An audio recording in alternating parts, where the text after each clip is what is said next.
And all of us are here. I say we rock and roll and get started. So thank you for joining us on your More Momentum webinars, just like we do every week, wanting to bring you the things you need to know to succeed in the industry. And today you'll find we're doing something a little different. It's not software. It's not a business plan. It's not a magic trick. It's not fun. It's not exciting. It's not interesting. All of that. But the truth is, it is something that affects us every single day. And that I think I'll raise my hand and I'll say, I'm just reactive to whatever happens. I'm not proactive about making sure that what I think should happen does happen. And our guest today does the opposite of that and is knee deep, super involved, and definitely on the hill, I guess, helping our industry succeed. Sasha, you know Taylor real well. Take it away. Yeah, Taylor, thank you for being here. For those who don't know him, I promise you're going to be very happy that we chose him to talk about this topic because he does bring a lot of humor and levity to things that are more serious. But Taylor and I met at Lenders One, God, like 2 years ago, maybe now, maybe more. And as soon as I met him and started talking to him, I just was really intrigued by the fact that he's not only working with an IMB, he's the COO of Developers Mortgage, but he's the president of the truly only nonprofit that is out there advocating specifically for IMBs. I'm going to pray that I get this acronym right. Correct me if I'm wrong, but Community Home Lenders of America. Yes, which I personally screw up on occasion. I've been known to call myself the wrong thing. Excellent.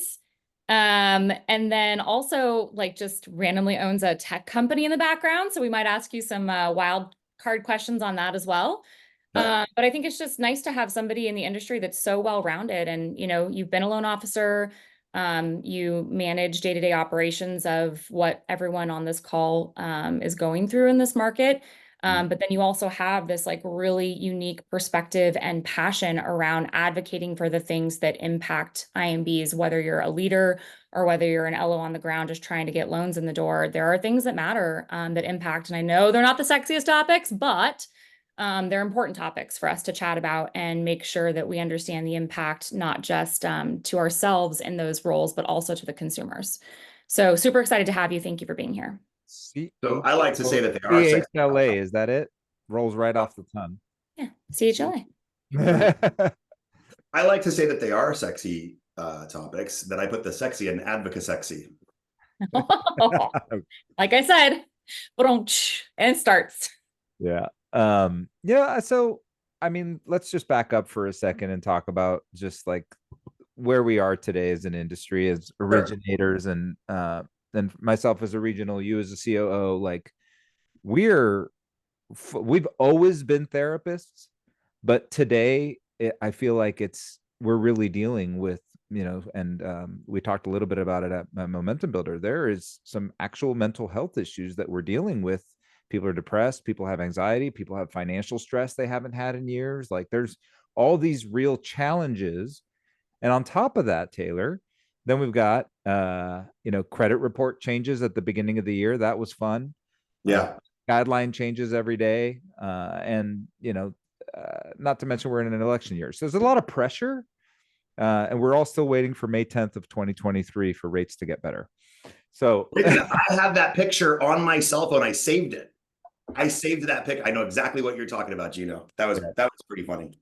Yeah. So tell us a little bit about what your day-to-day is like and what actually drives you to help us with the future of the industry, with the politics of the industry, for lack of a better term, because most of us in the street kind of just don't want to deal with it. Yeah, and that's fine. So let me give you a little bit about my background. I came out of Southern California. I'm an SDSU Aztec with a degree in finance. I thought I was going to end up on Wall Street like Gordon Gekko, selling and buying companies and making gazillions of dollars, and then somehow I ended up in mortgage. My first real job was in mortgage, and I just never left it. I started out as a sales assistant and then quickly became a loan officer because I speak a little bit of Spanish. And I was in a marketplace that had 0 Spanish-speaking loan officers, and they literally just needed somebody that could take a 1003 in Spanish. And so they hired me, young, stupid, very inexperienced, had no business telling people how to buy a house at the age of whatever I was, 23 years old. and quickly became kind of successful with it by sheer luck, I think. I was fortunate to rise up through both the origination side, and I also spent some time in sales training and in corporate for what was at the time the largest originator in the country, Washington Mutual Bank.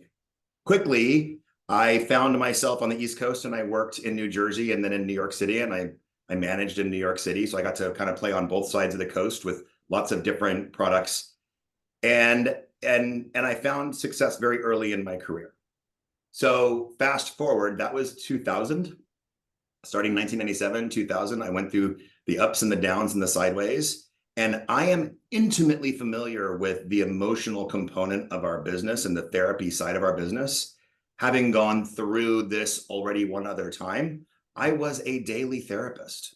Half of my job, if not 80% of my job, was to be the team psychiatrist, more than even being an originator or a manager or a trainer or a coach or a teacher. I was the team psychologist, psychiatrist. I had to keep people going. And then when everything blew up, I had to keep them So because psychiatrists give drugs. What kind of drugs are you giving?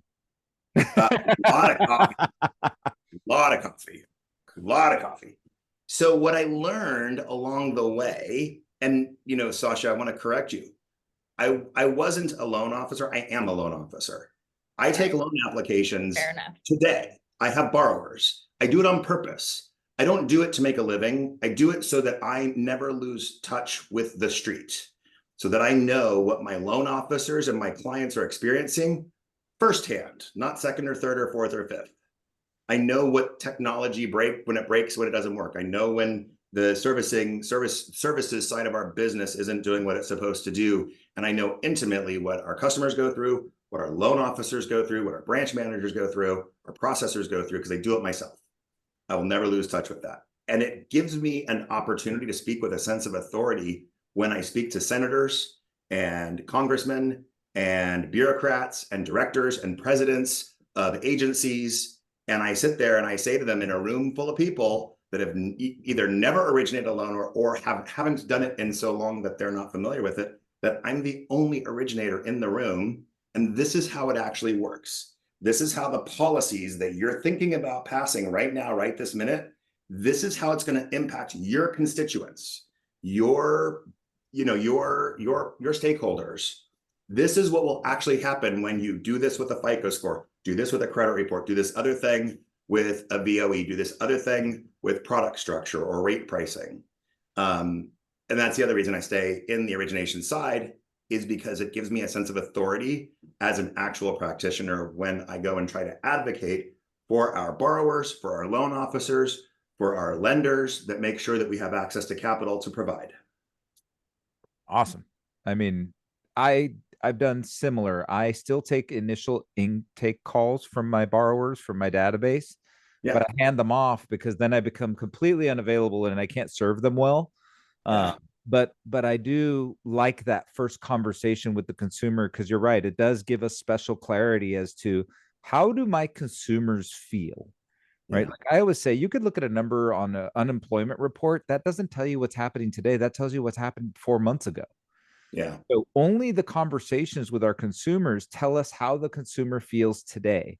Tells us, is $7,000 a month an acceptable mortgage payment or not? Like it's kind of shocking, but the majority of the stuff that we quote is between $6,000 and $8,000. That's the average mortgage payment in the Santa Clarita area right now. So it's only by those phone calls that you find out, is that normal? Is that acceptable? What are people making? Looking at applications, right? When you start really understanding what do people make, because sometimes in this business we lose perception or lose concept of what incomes should be like, particularly in 2020 and 2021, where we had exaggerated incomes that we could argue were not necessarily deserved, maybe deserved. That's arguable. But the reality is we're suffering the financial whiplash today of measuring ourselves against those times. And so going back to the therapy side of things, I always try to remind everybody, stop measuring 2024 to 2021. Measure it to 2018. Measure it to 2017. Measure it to 2019, maybe even. And that's more natural of a market. Now, the interesting piece is we've got 30 some odd percent of our buyers are cash, and the other 30 some odd percent are first time home buyers. So it's kind of the first time I've seen this many first time home buyers in the market since, I'm going to say, 2010, when the first time home buyer credit was out, which gave us a nice blip of recovery when we were trying to get out of the hole there. Sure. So where we are today is, I think we're more sensitive to the changes that are happening, and we need to be more aware and more involved to help shape the future of the industry, because we just kind of rolled with the punches for too long. So I think that's a shame. Most of my career, I assumed somebody else was taking care of it. And what I learned when I started getting involved on the advocacy side of the space was that if you let somebody else take care of it, you don't get to participate in what the outcome is. And I learned that the people that we have delegated this all to don't have mortgage backgrounds. And so it's important. And that's not to say that they're not in the mortgage space. And that's not to say that they aren't, great people who are doing great things.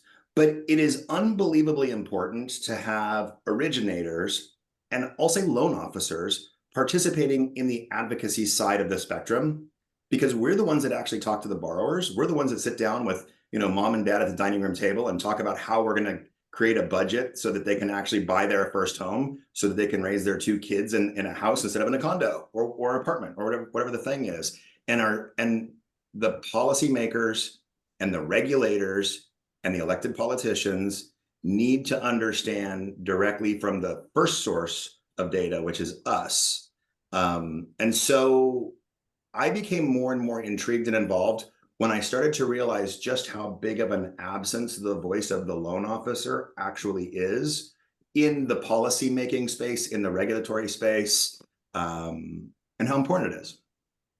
How do you offer them to get involved, Taylor? Like if I'm a loan officer and I'm busy just trying to make ends meet right now, and I'm not somebody that maybe feels comfortable going to a congressman or someone else to have a conversation, like what are the opportunities for me as a loan officer to not only be educated in what I have time for that probably matters most, because clearly I'm not going to have time to look at everything.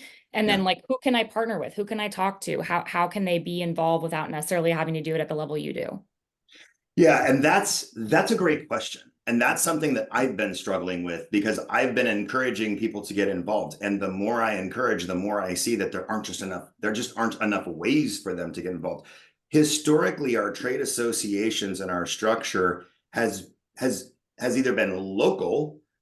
So oftentimes originators kind of join their local MBA, their state chapter, their local chapter. Often they'll join an affiliate in an affiliate role for their local realtor board. There's a few other associations that people might get involved with. I think more for networking opportunity than for the actual advocacy component of it, to be fair, because that's what I did. I joined it so I can go meet people. There aren't a lot of originators that are loan officers that I see getting involved at kind of the more national level. And that's something that I've been exploring, trying to find a way to change and provide that avenue to participate. And it needs to be an avenue that doesn't require a huge amount of your time, but where you can lend your voice from time to time, and where you can become educated on what's important. But it's also where you can become educated on what's coming and how it impacts your customers. One of the most powerful things for me when I do talk to a customer, because they always ask me the same questions: what's the Fed going to do? What's going to happen to interest rates? Those kinds of things.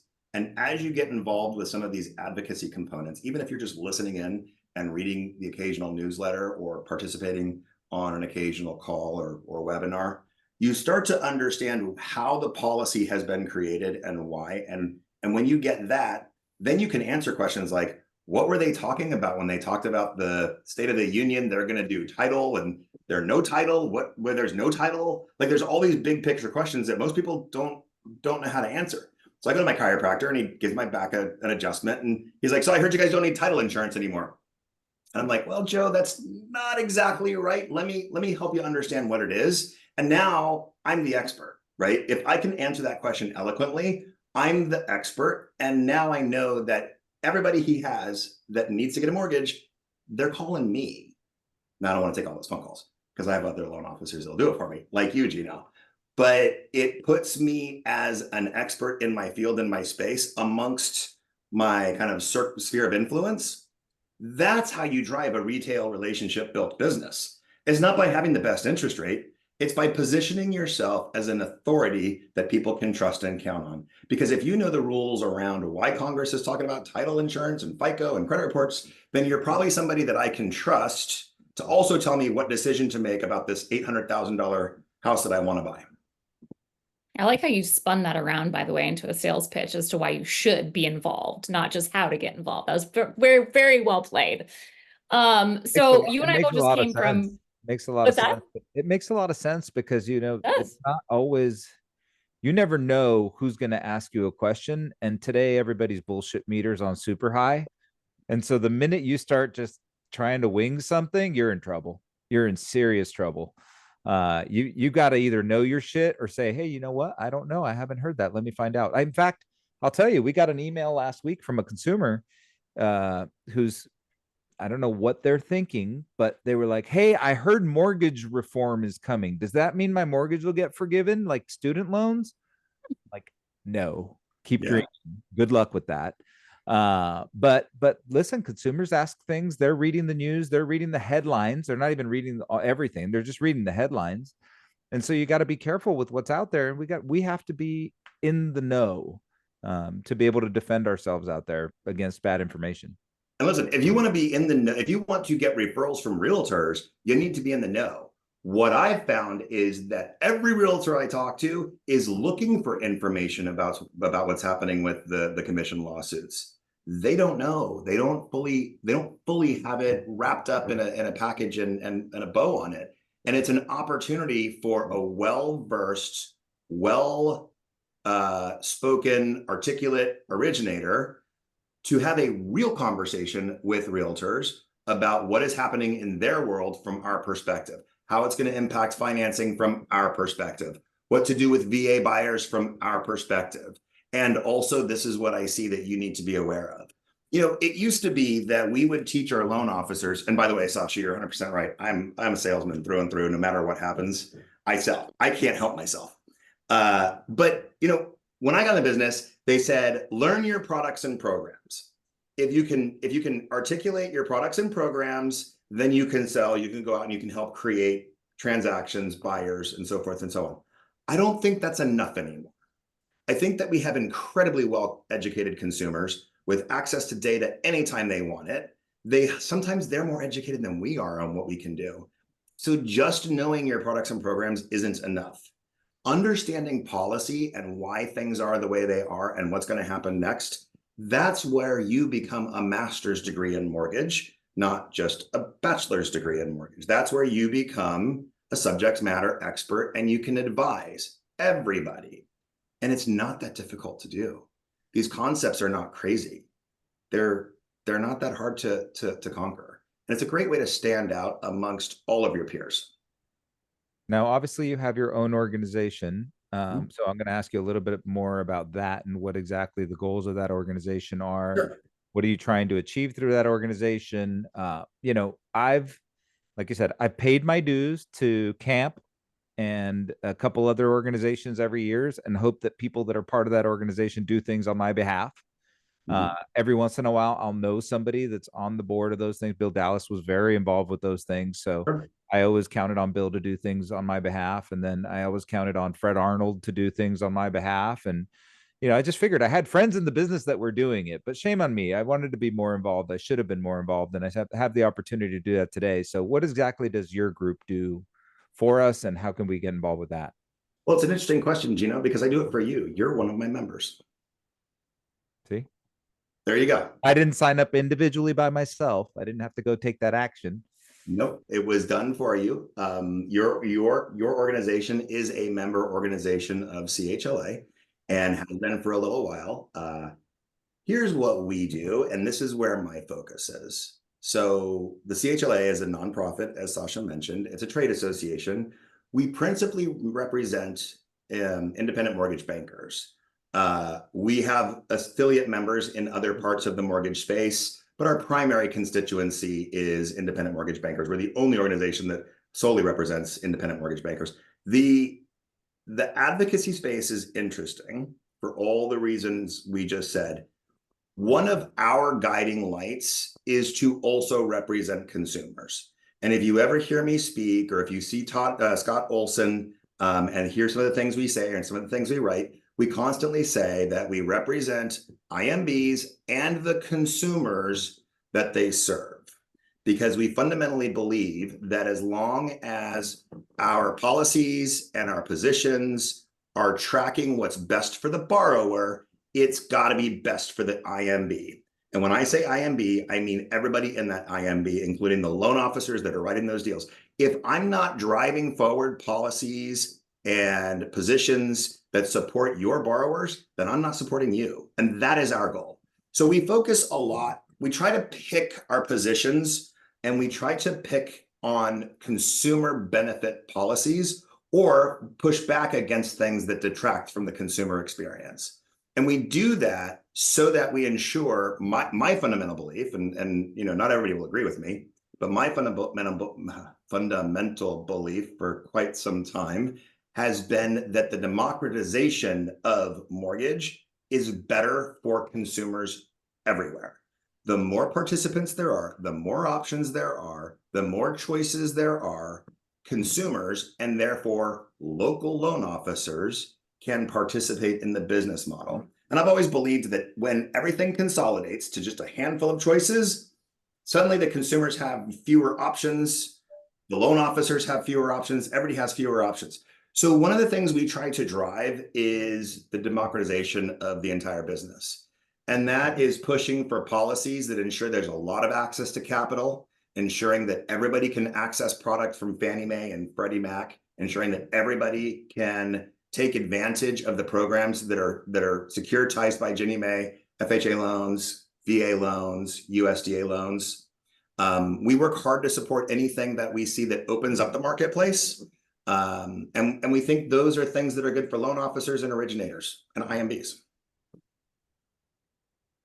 FICO was a hot topic coming out of secondary.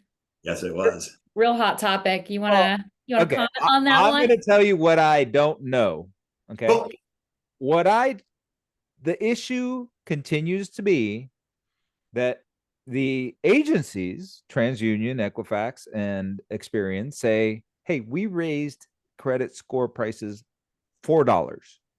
How it went from 60 to 250 on your side, that's your problem. And so I think that's where the misconception is, the gap is. And I heard KP actually went to an event and put them on the spot and said, listen, the consumer is going to pay for this. And the legislators were shocked. Like, oh my God, what do you mean the consumers are going to pay for this? No, you lenders are rich. You guys pay for it. It doesn't work that way. Everything creeps into rate, right? Every dollar. I try to remind people of the most simple, basic formula in all business. I don't care if you sell shoes, mortgages, or toothpicks. It's cost plus profit equals price. If my cost goes up, so does price. It's that simple. It's not that complicated. Now, do they move disconnected? Maybe. And that's the question for you, Taylor, since you know more about this whole FICO and changing of the FICO from FICO 8 to everything, Vantage scores going to 2 scores and all that stuff. So it's complicated, but I don't see that any of it's going to result in cheaper prices for the consumer. It won't. Everything's going up. So this is a topic I could talk about for 3 hours straight. And I do have... Well, how about 13 seconds? No, 3 minutes. So I'm going to give you the fast version. I've been watching this thing happen and grow over 2 years. It all started after, in November of 2022 in Nashville, the director of the FHFA announced that FHFA would be migrating to a buy-merge credit report and then eventually to a new FICO model. So it's 2 different things. And that started the ball rolling. I will tell you a couple things. One, I have met with the highest level people in every agency and every federal bureau to discuss this. There is no level that I haven't talked to other than the guy that lives in that White House over at 1600. But I've talked to all the people that work for him and report to him about it. And they know. There's no, oh, we didn't know. Everybody knows. Everybody knows what it is. Everybody knows how it works. Everybody knows what the deal is. FICO pricing and agent and bureau pricing. So FICO's credit score was created in 1989, and it was incredibly important because before that, there was no standardization of credit whatsoever. Your bank or your lender decided what to do with you based on just the information they had from 6 different bureaus at the time and 200 or 300 different credit reporting agencies. And it was a patchwork of information. And they had to look at that and then look at you. And look at you is a key word here to use. They looked at you and said yes or no. And so what the FICO score did was it standardized a model, so there became a benchmark that was the same across everybody in some way, shape, or form. And that was important, and that continues to be important. It opened up our capital markets so that loans could be better securitized, so that loan servicing rights could be sold, valued properly and sold. And what that did was it drove the cost of credit down for everybody. So it's a very good thing. It's a very good thing. 2 years ago, prices started going up. First, they went up 400% for a large group of folks, but not everybody. Then a year later, after a lot of pressure, they went up for 400% for everybody that hadn't gone up yet. And then they went up 20% on top of that. So a total 500%-ish over about 2 years for the entire industry. And 500% is a big number when you consider that inflation since 1989 is about 126%. So it outpaced inflation by about a factor of 5, maybe 4 to 5, which is pretty significant, right? Now, when a FICO score is going to be priced higher at the wholesale level, the reseller, what does a reseller do? They mark it up. So there's your bureaus. And then, of course, that pricing feeds through to the credit reporting agencies, which is the company that pulls all the bureaus together, and they have to make their margin. So they mark that up too. And so there's this exponential thing that happens. So what started off as like a buck and a half, but when you add in 3 scores and then multiple pulls and then multiple borrowers, often for lower down payment borrowers, low to moderate income, minority, et cetera, extra credit reports, and God forbid you don't have a good score, which means I got to pull you once, and then I got to work on it, and then I got to pull you again, and then I got to work on it, and then I got to pull you again. And God forbid, we're in a seller's market, which means I got to make 5 different offers on a house before one gets accepted. So, I got to refresh that score from time to time for that. What used to be $10 is now like 75 and maybe 275, right? I see invoices that are like 275, $300 because of all the extra pulls and the third-party services fees and the DU fee and the this fee and the that fee, because people also forget that there's all these extra fees. And I don't mean to dig way too deep, but the question always comes up of bundled services versus unbundled services. And both at Finance of America and at PRMG, we believe that bundled services created more transparency and ease of disclosures and less of that feeling of bait and switch that you get when you do the piecemeal. Because with the piecemeal, what was happening is you would disclose $42 for a credit report, and then at the end you'd come out with like 250. They'd be like, whoa, what's going on? At least now with bundled services, you're saying, hey, it won't be more than this, and so I don't know. I still sometimes wonder if that's the right approach or not. I still think that I would almost want to, as a consumer, only want to pay for what you used on me. I don't want to use the average aggregate of what happens in your whole organization. I don't know. That's just my stance on it. But the reality of the matter is it's just becoming more and more expensive. And it's shocking to me that with as much regulation as we have, that no one's looking at this and saying, hey, this one thing, well, obviously they are because it's in everybody's mouth. So, but this one thing they're looking. Seems like there's some abuse in here somewhere. Yeah, I think that the quote from a few days ago that was my favorite when the director of the CFPB was on stage was he said, hey, I think it's great that you guys disclose these ripoffs. I just wish they weren't ripoffs. That was my favorite quote. Now, look, that's a big, bold statement, and I get it. We do need scores, and we need credit, and we need credit reports. All these things are important. If I'm a consumer, what I struggle with is it's my data. So why do I have to pay you so much information for my information, for my data? And I'm supposed to get a free credit report every year according to the FCRA federal guidelines. Why can't I use that? And if I can use that, why can't I give it to multiple companies? So, Gino, I like you. You're a nice guy. I'm going to apply for a mortgage with you, but you might not be able to help me. And I'm going to apply somewhere else also. Why do you both need to pull two different credit reports on me? Why can't I go, hey, Gino, here's my code. It's my token number is 89254. And by the way, I'm also giving my token number over here to Sasha at Sasha Mortgage, whatever. And she's also pulling my credit report. It's the same data. It's my data. It's coming from the same place, same repositories, same score. Why are you both paying for it? And why am I paying for it multiple times? When you have conversations with, I won't say who specifically, but high-level regulators about these topics, what's their response?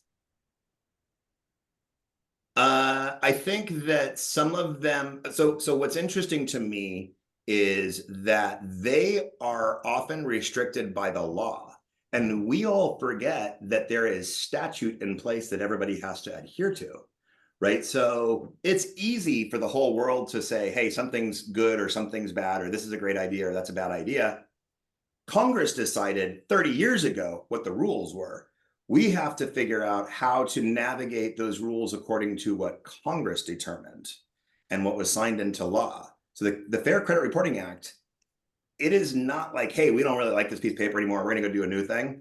You have to operate it within the rules, and within those rules there are subsets, there are opinions, there is what's the thing called when a judge passes or makes a decision and then you have to ruling state precedent. Is it yeah, precedent? No, I know what you're talking about though. It'll come to me. Some judge made a rule, so now we got to follow that judge's rule until the Supreme Court overturned it. Case law. Thank you. Case law. See.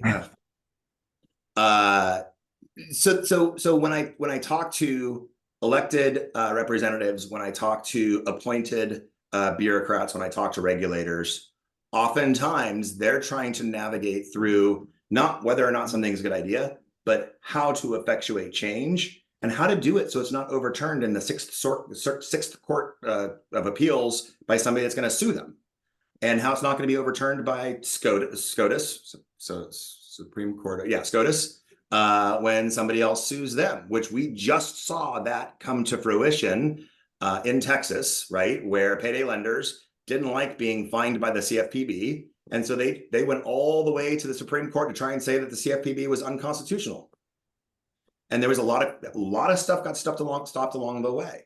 Now, I'm not advocating that they are or that they aren't. What I'm saying is that the challenge in our system of navigating through policy issues that impact your borrowers, my borrowers, everybody on this call's borrowers, has to navigate through legislation that was written, when was FICO? The 70s, I think, sometime like 70s, that. Yeah, 72 or 70 something, 77. Yeah. Before any of this stuff was envisioned. This stuff wasn't even envisioned back then.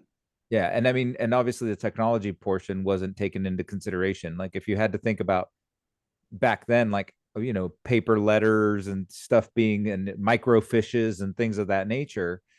So they didn't have the wherewithal to know that you could hit a button and give that access to 100 people at the same time.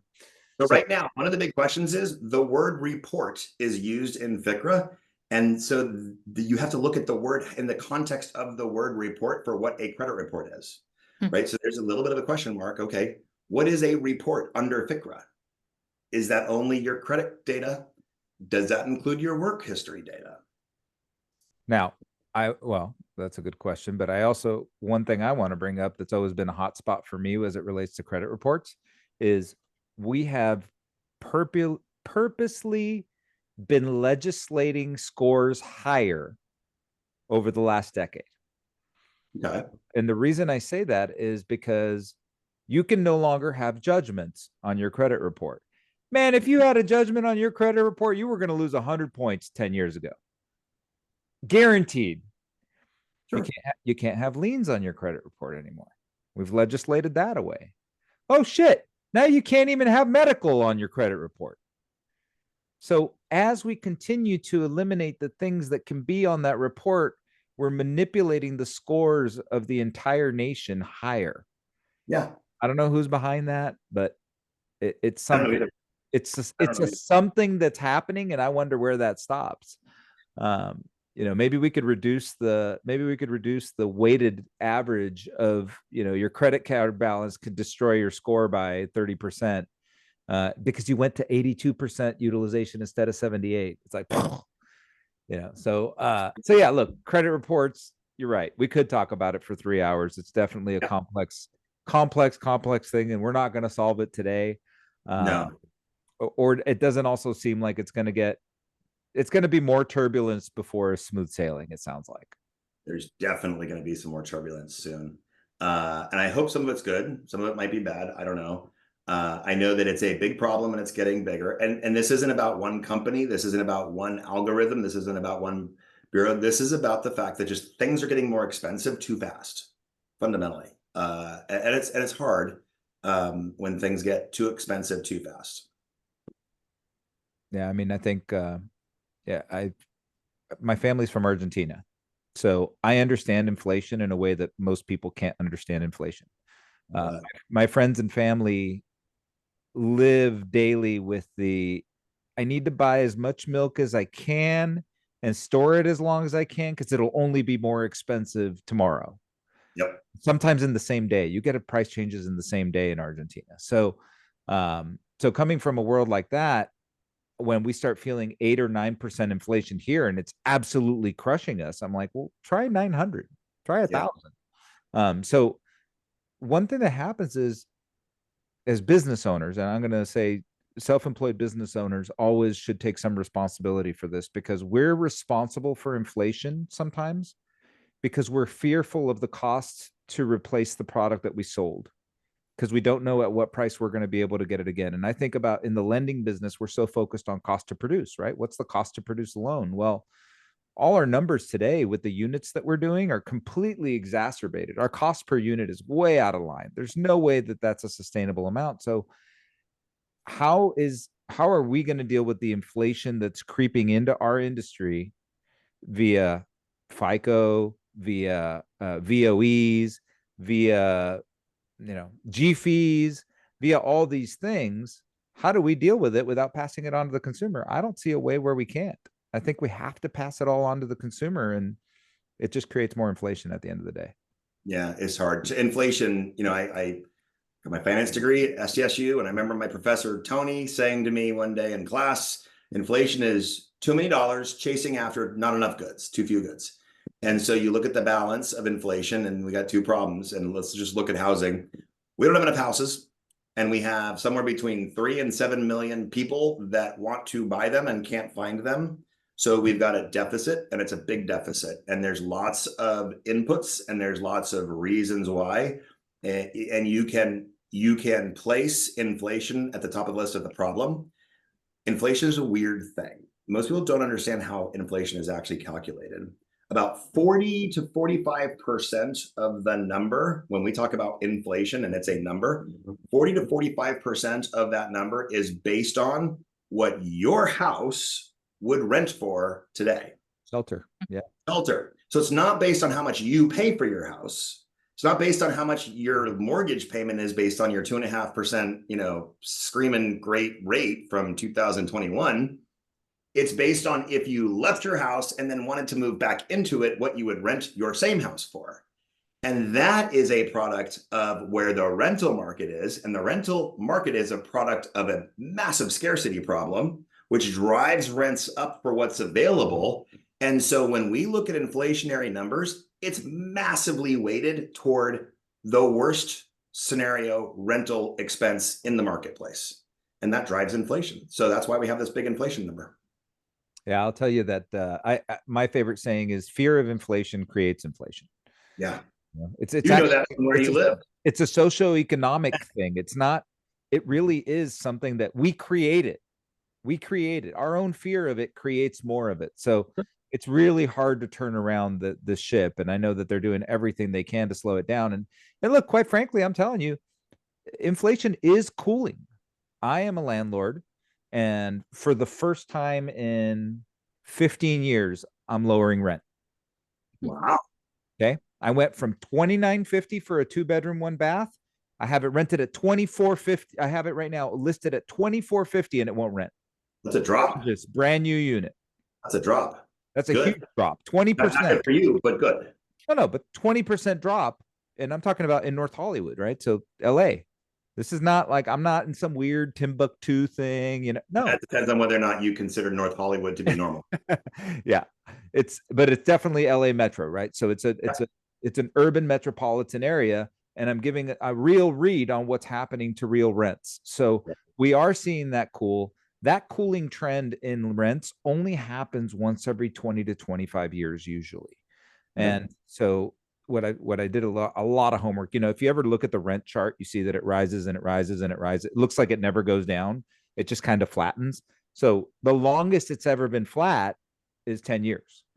So if we're 2 years into this rent depression that's happening, when will that make it into the inflation numbers? If that's 45% of our shelter cost, it's going to take time, right? So we may have lower inflation today, but we're not going to see it again in the reports for another 6 months or another 12 months where it starts to impact year over year CPI.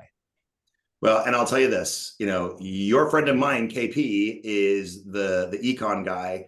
I'm an idiot when it comes to econ. I tell people I play one on LinkedIn every once in a while. Really, my focus is trying to make sure I don't try to predict what's going to happen next. What I try to do is make sure that the policies and the agendas and the regulations that are being put into place and enforced are going to support us, regardless of who takes the White House next, regardless of where inflation goes, regardless of where interest rates go. Because I know that my loan officers and my borrowers and your loan officers and your borrowers, they need to be able to finance real estate regardless of all these outcomes that may or may not take place. What about home ownership? This is super controversial. We do have a little bit of time, so I'm going to bring it up. What about this concept of home ownership for all that came about after World War II? Because if you think about it, historically, globally, not just in the United States, but historically, globally, land ownership and home ownership was for the wealthy. It really wasn't for the average Joe. And so the United States went on this marketing and propaganda ideology that it's for all. And that shapes where we are today, because a lot of the decisions are driven by how do we have housing for all? And it's maybe similar to the conversation of insurance for all, but I could argue that you could have housing that's not wealth building. You could have housing that's not private housing. You could have housing that's that type of thing, but they're trying to say the American dream is for everyone. Everyone should own a home. That's why we have a scarcity issue. That's why we have so much demand. It's really great propaganda, but is it necessary? You're really trying to corner me in here, aren't you, Gino? Well, you know, it's politics. I'm going to play politics. So I'm going to, I don't want to dispute anything you said, but I want to just shine a light on. You can. This is open. I'm going to change mine to Switzerland flag and just go right now. Hey, listen, nobody's giving me credit for the red wall. I purposely painted this momentum builder-esque just for this call. Yeah, and the black shirt and the thing, you got black shirt, red wall. I mean, this is some organized. I use French. I'm trilingual. Gino, yo hablo español, and I also speak French, but the French that I speak isn't the kind that the French people like to hear. Right. So after World War II, we had a massive housing problem, and we attacked it with the GI Bill. And you saw entire cities getting built overnight, like Levittown, New York, Levittown, ironically, both to Levittowns in Pennsylvania. And there was a massive housing shortage, but it wasn't housing for all, Gino. It was housing for some selected people. And that didn't stop. Actually, that's not the right way to say it. The course of that didn't begin to change until the 60s. And then it didn't really change direction until the 70s. And we still have a long ways to go. And I'm not necessarily, I am not necessarily of the belief that every single person needs to own a home. I do believe that every single person should have a home to live in. We have well over 500,000 homeless denizens of our country. I use the word denizen because they're not all citizens, but they all live here. We have well over 500,000 denizens, and it's hard to estimate those numbers. And they're on the streets, and nobody should be on the streets. My father spent the second half of his life rehabilitating homeless veterans from the Vietnam War, and as a child, I would accompany him. And being on the streets is a unbelievably difficult position to be in. That is a problem we can solve. Well, that's what I'm saying. I mean, when I go to Mexico, when I go to Argentina, the way the government solves that problem is they create these huge, like massive apartment complexes. I'm talking about 5,000 apartments. Yeah. And they charge them like $100 a month to live in it. Yeah. And you have no homeless people. Yeah. And you're in a third world country where people are super poor and don't make any money, but you don't have homeless. Yeah. And so, I mean, that's a whole nother subject we can go. Yeah. So I'm a believer in this list that Andrew put up is really enlightening. It's pretty cool, actually. I'm a huge believer in home ownership. I believe that everybody should strive to own a home. And I want to help every single denizen in our country strive to own a home. I don't think everybody needs to own a home or can own a home. It is very difficult to own a home when your washer breaks or your water heater blows up or whatever the thing is. I know that's the reality. But I think that our role is to help people prepare so they can be homeowners and they have the option to choose. So they have a chance. So they have an opportunity. I believe that our role is to create the opportunity and then fulfill it when it fits. And in order to create those opportunities, some of the policy work has to be done to support what we're trying to do. I'm typing in the chat room. So Sasha, you guys talk. Ask me something new. Ask you something new. Why don't we talk about the fact that you live on 200 plus acres of land in Jersey? Yeah, I left Southern California. I grew up in San Diego, lived in Newport Beach for a while, moved to New Jersey, worked in New York City, bought a farm in New Jersey, which is not typically thought of as farm country. And so on the weekends, I'm, wearing Carhartts and dirty jeans and on a tractor and dealing with horse poop. It's therapeutic. I mean, sounds pretty close to running an IMB, I guess. I don't know. Yeah. Does your farm produce anything? It produces a lot of manure, which I'm told I also produce a lot of manure. And I think that is fairly accurate. So we've got, I think, 24 horses on the property. We post 2009, when the world kind of stopped working for some of us. I took this farm that I bought and fell in love with and turned all the guest houses into rentals and figured out a way to rent out something else and started taking in people's horses and boarding their horses for them just to keep the mortgage, paid. Also another way of you contributing to homeownership. I like it. Like thinking about LOs that might be sitting in the chat or that might be watching this later, are there any topics that are newer that they might not be as well educated on? And I apologize if that's offensive. I'm just trying to think I probably am not educated on it either. That you would say, hey, these are newer, hotter topics you should really be paying attention to as it relates to not just impacting you and the consumer, but to Gino's point earlier, being able to speak to consumers in an intelligent manner. Yeah, so that's a great question. And the thing that consumers are asking about outside of what's going on with interest rates and when are they going to go down, consumers do read the newspapers, they do see the headlines, and they do watch presidential speeches. And many of them are asking what AOLs are. And many of them are asking what this title thing is. And what I find is that, first of all, it's highly misunderstood. Highly misunderstood.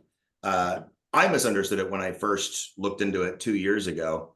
But it's an interesting concept.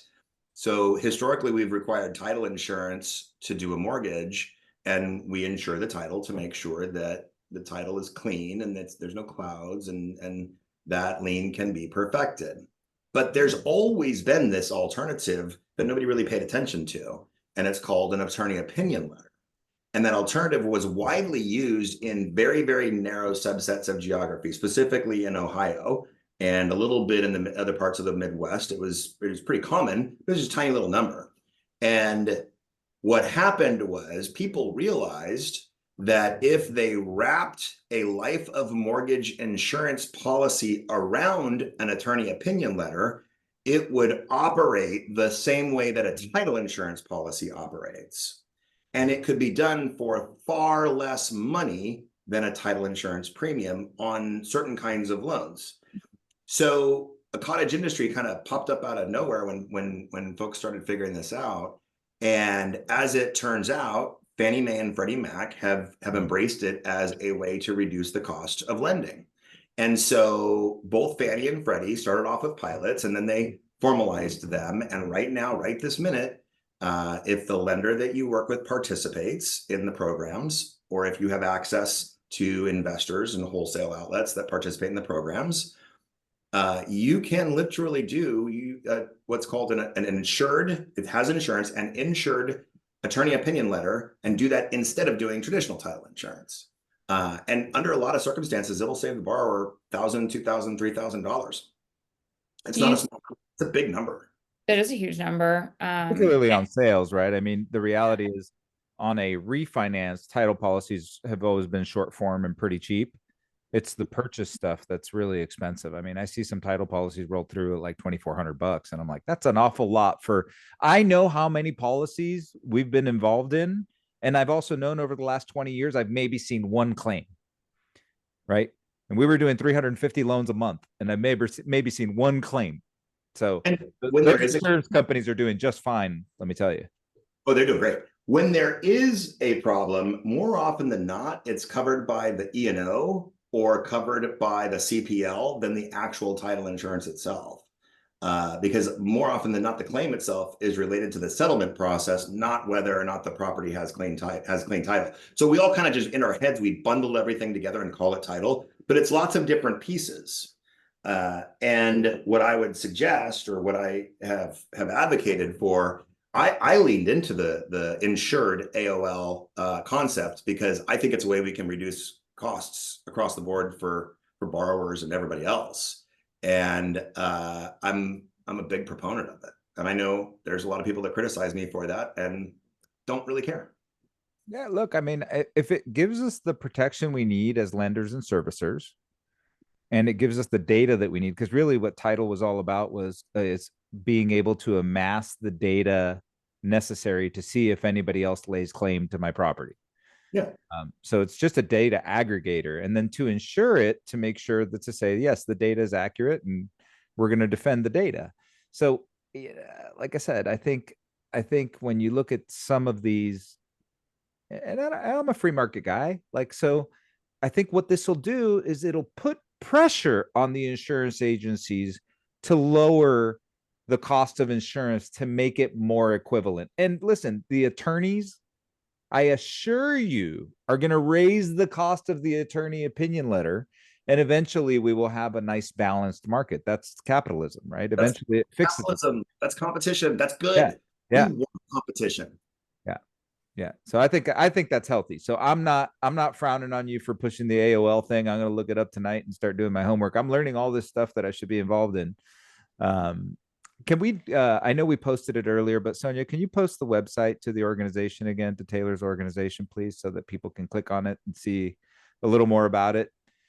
Don't just have it as an open tab on your screen. Actually read it, click on it, subscribe to the newsletter. And follow me on LinkedIn. That's where I post a lot of stuff. And I do a lot of commentary on what's going on in the space, and kind of tell people, hey, look out for this, or read this, or pay attention to this if I think it's important. So if that's helpful, feel free.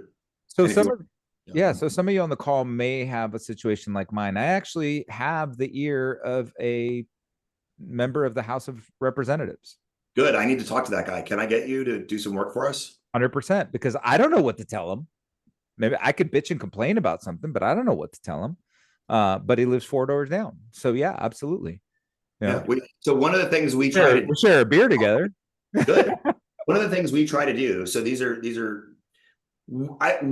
really try to take our members and position them for success. We We prep people to do interviews with CBS news on what's going on with the realtor settlements. We prep people for how to talk to their elected representatives, both at the federal and at the state level. And we provide that information. One of the things we're working on right now, okay, this gets really weedy and really, really boring, but Ginnie Mae doesn't have enough budget to continue operating many of the credit facilities we need access to as independent mortgage banks. And so we're getting ready to pass budgeting through the congressional process of appropriations, and we're working hard. I just met with congressional appropriators yesterday. We're working hard to make sure that the Senate and the House of Representatives understand how vitally important it is that the housing agencies have funding, right? Because if the housing agencies don't have funding, then they can't do the stuff that we need them to do so that we can make loans that we sell through the housing agencies. It's incredibly weedy and kind of nuanced, but if anybody knows a senator, I need to be friends with you as fast as possible. There you go. Well, I didn't think this was going to happen, but time flies when you're having fun. We were actually having a great time, and we're running out of time here now. So Taylor, look, there's so much more that we can talk about. So we'll definitely have you back.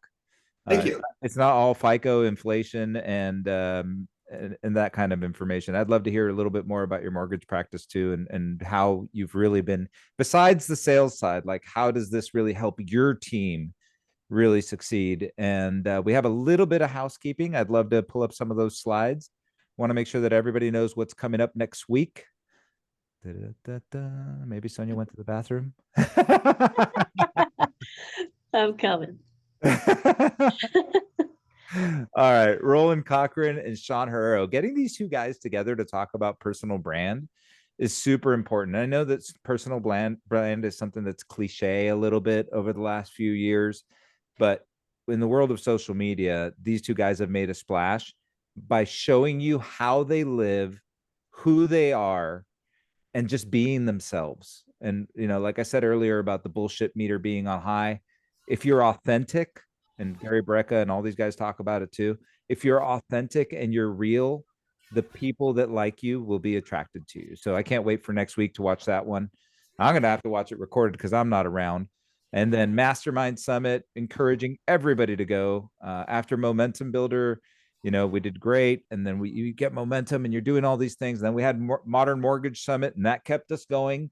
You need injections of positive mental thoughts every 3 months if you're going to succeed in this market. We're going to be at Mastermind, so Don and I will be there. We'd love to see you there. And I think I have one more slide. Oh, forward. For those of you that know Neil Dingra, Neil and Arjun are good friends of ours. This year, Neil has Gary B coming. So Neil continues to improve his social media game, and he's such a humble guy. He's actually super, super cool and breaks things down in a way that you can achieve them pretty easily. So you can up your social media game pretty quickly in about 8 weeks. Woo! All right. And last but not least, join us on the app. We do need more app traffic. I'm just going to tell you guys, we don't post enough in there, like as a community. So please go on the app, post stuff in there, pictures of dogs. You post. I post. I'll go post stuff. I'm on the app. I just didn't know I was allowed to post anything. Yes, everybody, please post. Please post, because I get notifications at the top of my channel every time somebody posts, and I'm not getting enough of them. So, all right, Taylor, thank you so much for your time. Sasha, always a pleasure. Thanks for dressing